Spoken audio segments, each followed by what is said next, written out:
ओम नमः शिवाय। मित्रों, मेरे चैनल शिव गुरु परिवार नीरज शुक्ला में एक बार आपका हार्दिक स्वागत है।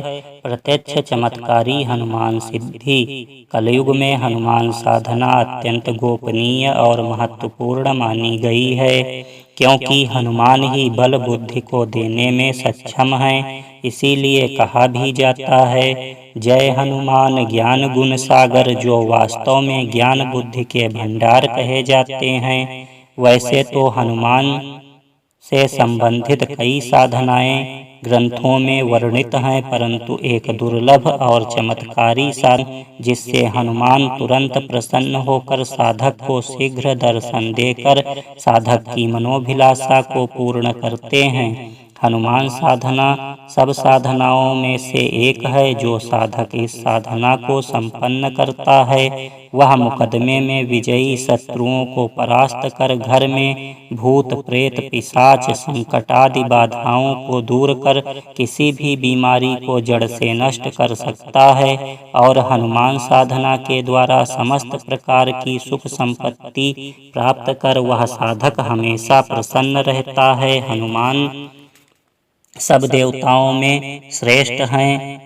जिस प्रकार से सरस्वती ज्ञान बुद्धि की, लक्ष्मी धन धान्य की देवी मानी जाती हैं, उसी प्रकार हनुमान जी शत्रुओं पर प्रचंड वज्र की तरह प्रहार करने वाले माने जाते हैं। हनुमान जी अपने साधक को विशाल बल प्रदान करने वाले माने जाते हैं, जो कि प्रत्यक्ष और अदृश्य दोनों ही रूप साधक के कार्यों में सहायक सिद्ध होते हैं। यदि पूर्ण श्रद्धा व निष्ठा के साथ हनुमान साधना को संपन्न कर लिया जाए तो समस्त प्रकार के सुख भी अनायास ही प्राप्त हो जाते हैं। आज के इस भौतिकवादी युग में कहाँ तक संभव है कि मनुष्य कुछ क्षण सुख और आनंद से व्यतीत कर सके। उसे तो नित्य प्रति कोई न कोई संकट घेरे ही रहता है, और इन्हीं संकटों से टकराते हुए उसकी शक्ति और स्फूर्ति समाप्त हो जाती है।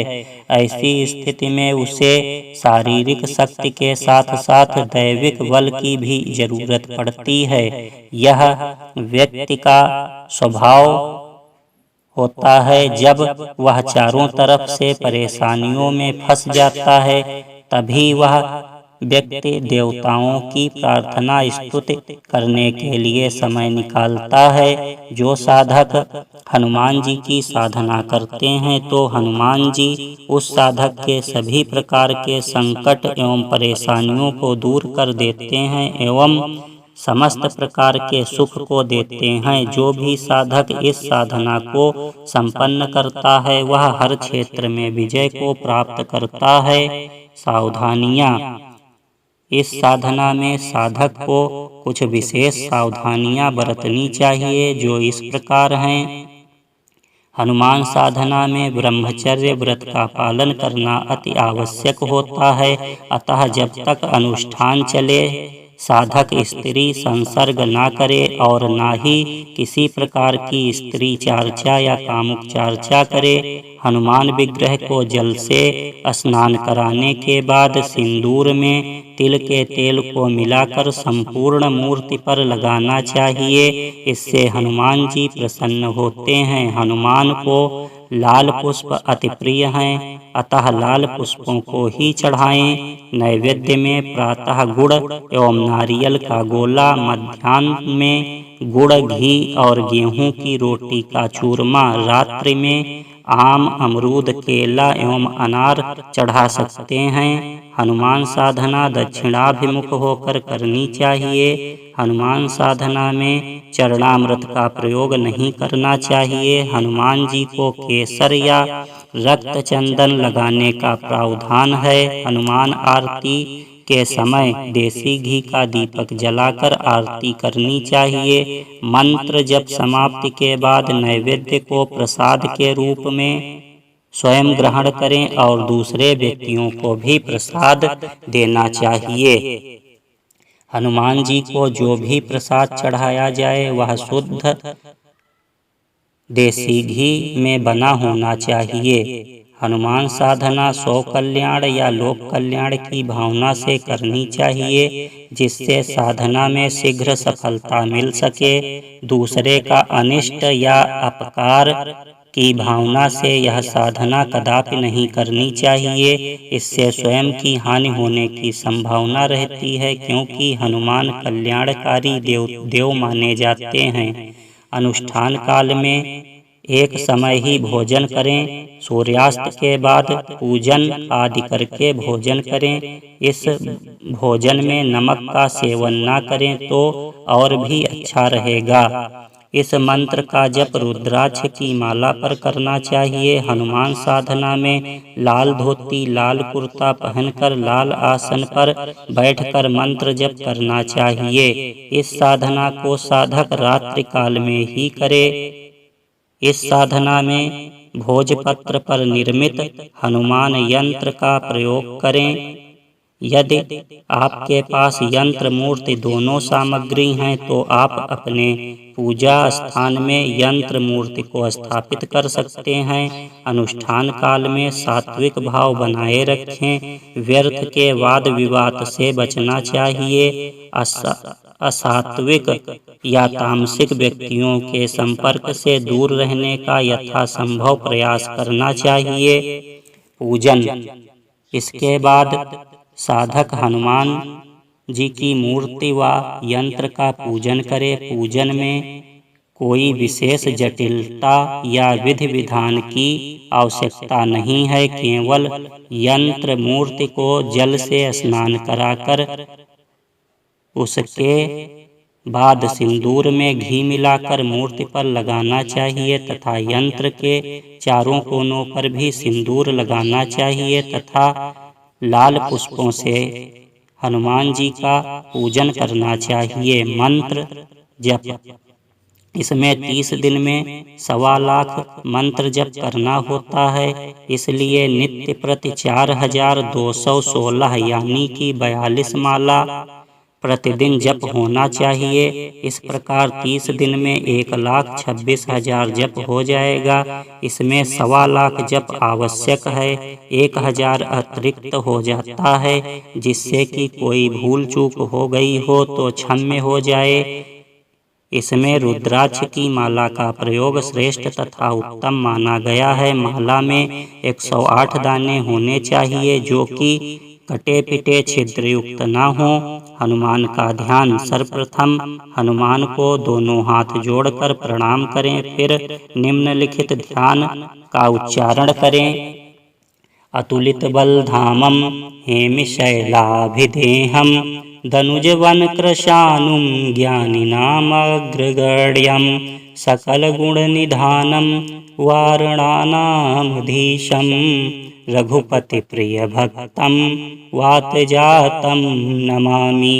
अर्थात जो भगवान अतुल बल के धाम हैं, स्वर्ण सोने के पहाड़ के समान कांतियुक्त शरीर वाले दैत्यों का विनाश करने के लिए अग्नि का रूप, ज्ञानियों में अग्रगण्य, संपूर्ण गुणों के निधान, वानरों के स्वामी और जो श्री रघुनाथ जी के प्रिय भक्त हैं, उन पवन पुत्र श्री हनुमान जी को मैं श्रद्धायुक्त होकर प्रणाम करता हूँ। इसके बाद बेसन की बनी हुई मिठाई का भोग लगाएं। यह मिठाई प्रतिदिन घर पर ही बनी हो। बाजार की बनी हुई मिठाई या प्रसाद का प्रयोग न किया जाए। यदि आप मिठाई का प्रसाद नहीं बना सकते तो आप आम, अमरूद, केला एवं अनार फलों का प्रसाद चढ़ा सकते हैं। हनुमान मंत्र। ओम हं हनुमते शीघ्र दर्शनम देहि देहि फट। मंत्र एक बार फिर से देख लें। ओम हं हनुमते शीघ्र दर्शनम देहि देहि फट। यह मंत्र अपने आप में चैतन्य एवं अमृत स्वरूप है। साधक को नित्य प्रति इस पवित्र एवं गुप्त मंत्र का जप करते रहना चाहिए। मंत्र जप करते समय अखंड दीप जलता रहना चाहिए। इस साधना को संपन्न करने से लाभ। जिस साधक को हनुमान साधना सिद्ध हो जाती है, वह अपने आप में ही तीव्र सम्मोहन आकर्षक युक्त बन जाता है। उसके चारों तरफ एक अद्वितीय आभामंडल बन जाता है जिससे हर व्यक्ति स्वतः ही उसकी ओर आकर्षित हो जाता है। ऐसे साधक का पारिवारिक जीवन भी पूर्ण एवं आनंद युक्त होता है तथा उसकी स्त्री हर आज्ञा का पालन करने वाली होती है। उस साधक की संतान भी अच्छे संस्कारों से युक्त होती है। जो भी साधक इस साधना को करता है उसके घर में धन का निरंतर आगमन होता रहता है। इस साधना के बाद अन्य साधनाएं सुगम और सरल हो जाती हैं जिससे उन साधनाओं में शीघ्र ही सफलताएं मिल जाती हैं। इस साधना के द्वारा साधक हनुमान जी के प्रत्यक्ष रूप में दर्शन प्राप्त करता है। इस साधना को सिद्ध करने से साधक समस्त रोगों से मुक्त होकर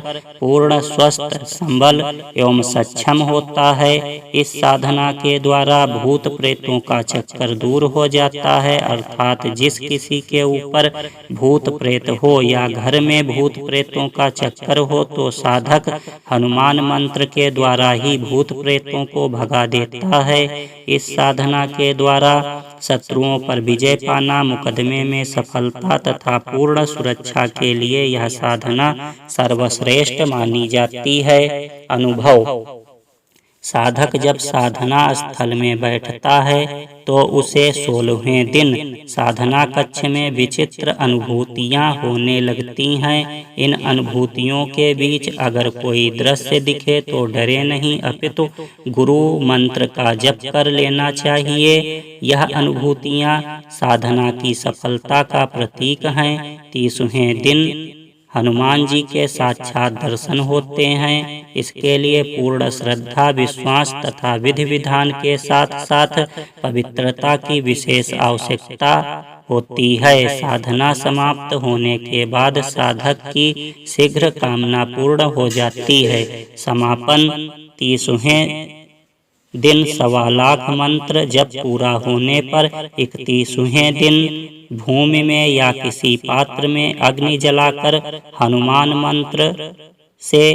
12,500 आहुतियां देनी चाहिए। इसमें घी से ही हवन करना उत्तम माना जाता है। प्रत्येक आहुति के समय हनुमान मंत्र का उच्चारण करना जरूरी है। मन ही मन मंत्र जप करना चाहिए। होठों से धीमी आवाज में मंत्र जप आवश्यक होता है। हवन की समाप्ति के पश्चात अपने मित्रों संबंधियों को बुलाकर भोजन कराना चाहिए। यदि भोजन कराने की सामर्थ्य न हो तो गाय को भोजन खिलाकर कुछ अन्न छत पर डाल दें। बाद में भोजन ग्रहण करें। इससे साधना संपन्न मानी जाती है। मूर्ति एवं यंत्र को पूजा स्थान में स्थापित करें तथा लकड़ी के बाजोट पर जो कपड़ा बिछा था उसी में माला को लपेटकर किसी नदी अथवा तालाब में विसर्जित कर दें। यह साधना अपने आप में श्रेष्ठ एवं अद्वितीय है तथा इस युग में प्रत्येक साधक के लिए कल्याणकारी है। अतः प्रत्येक साधक को इसे संपन्न कर अपने जीवन को सुखद बनाना चाहिए। अगर आप भी इच्छुक हैं मंत्र, तंत्र, स्तोत्र, कर्मकांड सीखने के तो हमारे चैनल को सब्सक्राइब करें, बेल आइकन को प्रेस करें ताकि आपको आने वाले वीडियोज की जानकारी मिल सके। सबसे पहले वीडियो को कर दें लाइक और शेयर। यह वीडियो आपको कैसी लगी कृपया हमें कमेंट बॉक्स में जरूर बताएं। शिव गुरु आप सभी साधकों का कल्याण करें। ऐसी ही मंगल कामना आप सभी के लिए।